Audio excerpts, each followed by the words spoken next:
विकास दुबे के sharp shooter Amar Dubey को police ने किया ढेर। पुलिस के हर एक्शन से वाकिफ है विकास दुबे। फरीदाबाद के होटल में रेड से पहले ही विकास फरार।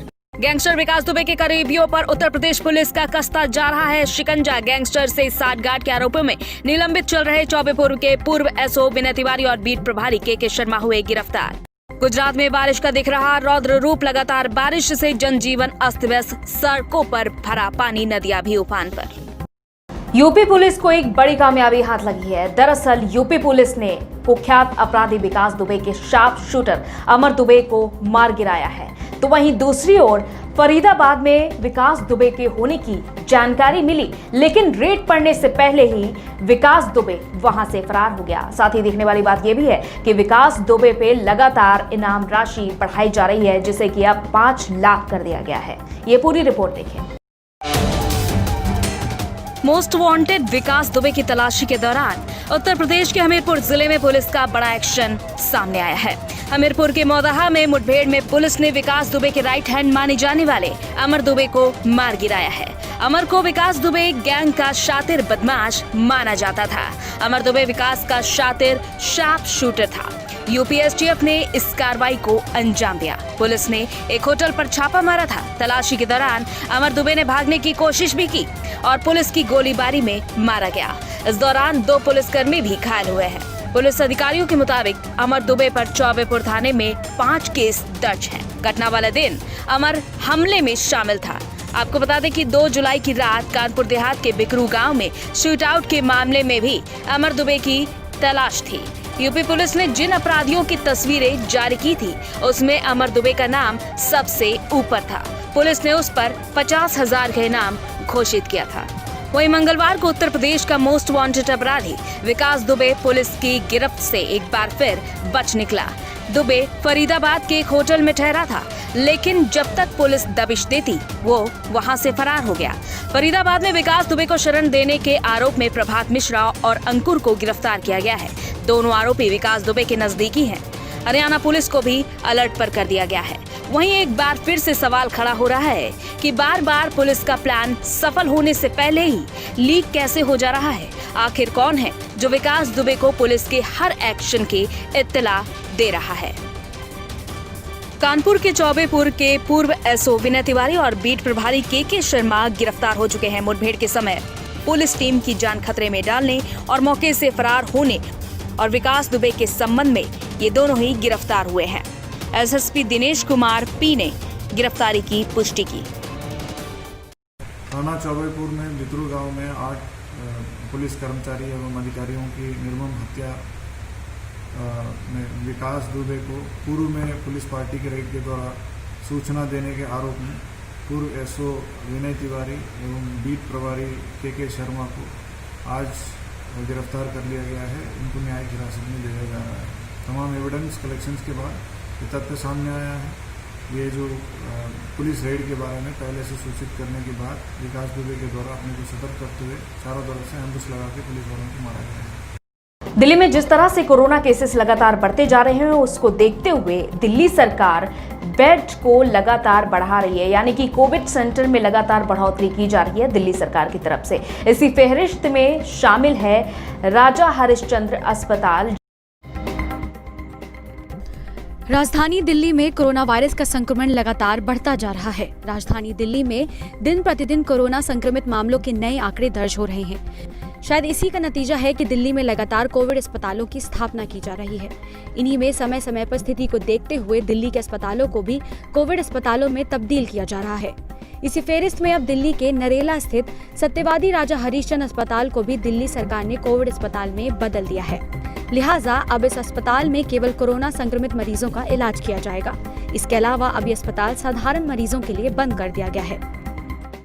दिल्ली सरकार ने इसे डेडिकेटेड कोविड हॉस्पिटल बना दिया। उसके बाद जो हमारी रूटीन सर्विसेज होती थी ओपीडी की और आईपीडी की, वो हमने कुछ दिन में इसको स्टॉप कर दिया है और अब सिर्फ कोविड के ही पेशेंट्स हम ले रहे हैं। माइल्ड टू मॉडरेट केसेस हम यहाँ ट्रीट कर रहे हैं। 200 बेड वाला दिल्ली सरकार का ये अस्पताल अब पूरी तरह से कोरोना संक्रमित मरीजों के लिए समर्पित कर दिया गया है। गौरतलब है कि दिल्ली सरकार ने इस अस्पताल को बीते 2 जुलाई को कोविड अस्पताल में तब्दील कर दिया है। इसके बाद से ही इस अस्पताल की लगभग सारी व्यवस्थाएं बदल दी गई हैं।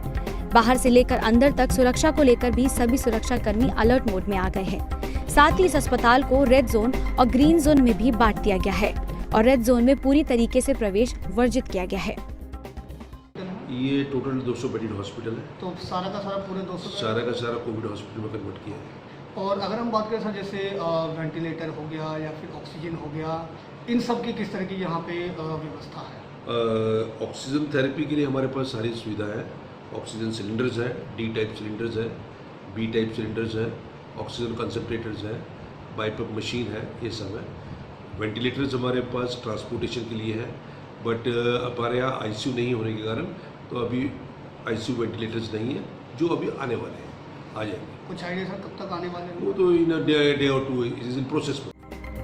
बहरहाल दिल्ली में लगातार बढ़ रहे कोरोना संक्रमित मामलों को देखते हुए सरकार हर प्रयास में जुट गई है और इसी को देखते हुए सरकार लगातार बेड की व्यवस्था करने में लगी हुई है ताकि किसी भी परिस्थिति में मरीजों के इलाज में कोई भी समस्या ना हो और इसी को लेकर इस अस्पताल को अब कोविड अस्पताल घोषित कर दिया गया है।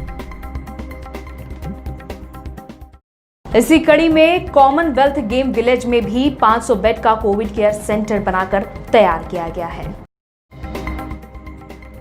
दिल्ली में लगातार बढ़ रहे कोरोना संक्रमण के बीच दिल्ली सरकार कोविड केयर सेंटर की संख्या बढ़ाने में जुटी हुई है। कॉमनवेल्थ गेम्स विलेज में 500 बेड का एक कोविड केयर सेंटर बनाया गया है। इस केंद्र में पुरुषों और महिलाओं के लिए अलग अलग वार्ड होंगे। डॉक्टर्स और नर्स के लिए यहीं रहने की व्यवस्था होगी। आपको बता दें कि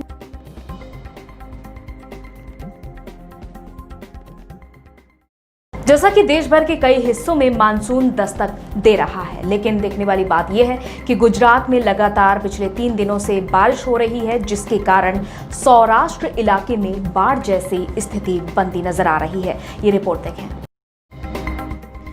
देश भर के कई हिस्सों में मानसून के दस्तक के बाद झमाझम बारिश हो रही है। गुजरात में पिछले 3 दिनों से हो रही बारिश ने मुश्किलें बढ़ा दी हैं। सौराष्ट्र इलाके में पिछले दिनों हुई भारी और लगातार बारिश के चलते कई इलाकों में बाढ़ जैसी स्थिति आ गई है। कई नदियां उफान पर हैं, जिससे गांव में बाढ़ जैसी स्थिति बन गई है। गलियों में पानी का ऐसा सैलाब आ रहा है कि लोगों के होश उड़ गए हैं। जो तस्वीरें सामने आई हैं उनमें देखा जा सकता है कि शहर के बड़े हिस्सों में पानी काफी बढ़ गया है। कुछ कॉलोनियों में पानी भरने के कारण गाड़ियां तैरने लगी हैं, जबकि सड़कों का तो बुरा हाल है, जहां सड़कों पर पानी हो गया है और मानो नदियां सड़क पर ही बह रही हों। सड़कों पर लोग चल रहे हैं तो लोगों के कमर तक पानी आ रहा है। मौसम विभाग के अनुसार मानसून अपनी सामान्य स्थिति से दक्षिण की ओर है। इस वजह से अगले 4-5 दिनों में मध्य और पश्चिमोत्तर भारत के कुछ हिस्सों में व्यापक बारिश होने की संभावना है। इसके अलावा अगले 3 दिनों के दौरान गुजरात के सौराष्ट्र और कच्छ क्षेत्र में भी भारी बारिश की संभावना है। कोरोना के इस काल में लोगों को कोरोना वायरस का बढ़ता खतरा और अब ऊपर से बारिश की मार के चलते दोहरी चुनौती का सामना करना पड़ रहा है। आंध्र प्रदेश के सीएम जगन मोहन रेड्डी ने अपने पिता की 71वीं जयंती पर आज पुस्तक का विमोचन किया, जिसका नाम है नालो नातो वाईएसआर। ये रिपोर्ट देखें। मुख्यमंत्री वाईएस जगन मोहन रेड्डी ने दिवंगत मुख्यमंत्री राजशेखर रेड्डी की धर्मपत्नी और अपनी मां वाईएस विजयम्मा द्वारा लिखित पुस्तक नालो नातो वाईएसआर, मुझमें मेरे साथ वाईएसआर पुस्तक को लोकार्पित किया। सीएम जगन ने वाईएसआर की 71वीं जयंती के अवसर पर इडुपुलपाया स्थित वाईएसआर घाट पर परिवार के बीच पुस्तक का लोकार्पण किया। वाईएसआर की धर्मपत्नी के रूप वाईएस विजयम्मा के 37 साल जीवन का सारांश ही है ये पुस्तक। विजयम्मा ने दिवंगत वाईएसआर की 2 सितंबर 2009 को आकस्मिक निधन के बाद से गठित भावनाओं को इस पुस्तक में शामिल किया है। इतना ही नहीं, इस पुस्तक में वाईएसआर एक पिता और पति के रूप में कैसे रहते थे विस्तार से लिखा गया है। इसके अलावा इस पुस्तक में एक बेटा, एक पिता, एक भाई, एक पति, एक दामाद, एक मामा, एक दोस्त और एक नेता के रूप में वाईएसआर कैसे रहते थे। कोरोना वायरस से हर कोई डरा हुआ है, यहाँ तक कि लोग अपने पालतू जानवरों को भी खतरे के तौर पर देख रहे हैं। इसी को देखते हुए Sophie memorial animal relief trust की फाउंडर कावेरी राणा ने कहा है कि जो भी लोग इन पालतू जानवरों को नहीं रखना चाहते हैं वो हमारे पास इन्हें छोड़ सकते हैं। कोरोना वायरस बीमारी से इस वक्त हर कोई डरा हुआ है।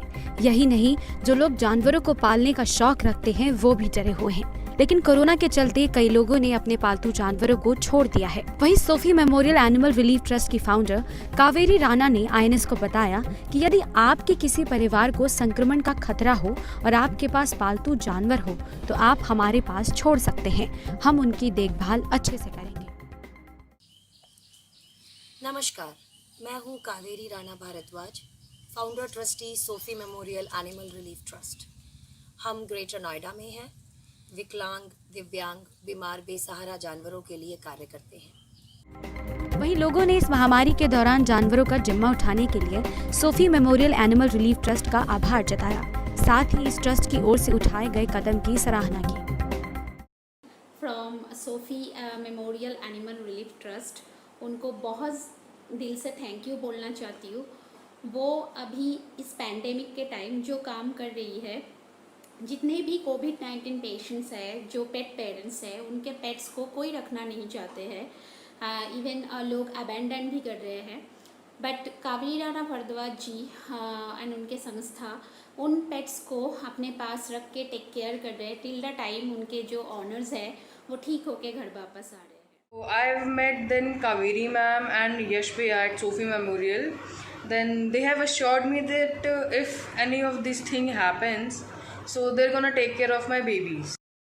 दरअसल कोरोना महामारी के इस काल में बहुत सी दिक्कतों का सामना करना पड़ रहा है और जो लोग अकेले रहते हैं और जानवरों को पाल रखा है, उन लोगों को इस बात की टेंशन है कि अगर कभी उन्हें कोरोना हो गया तो उनके जानवरों की देखभाल कौन करेगा।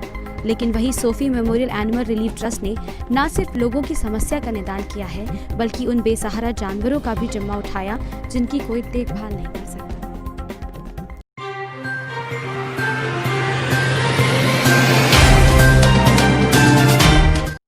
Subscribe now and press the bell icon. Never miss an update.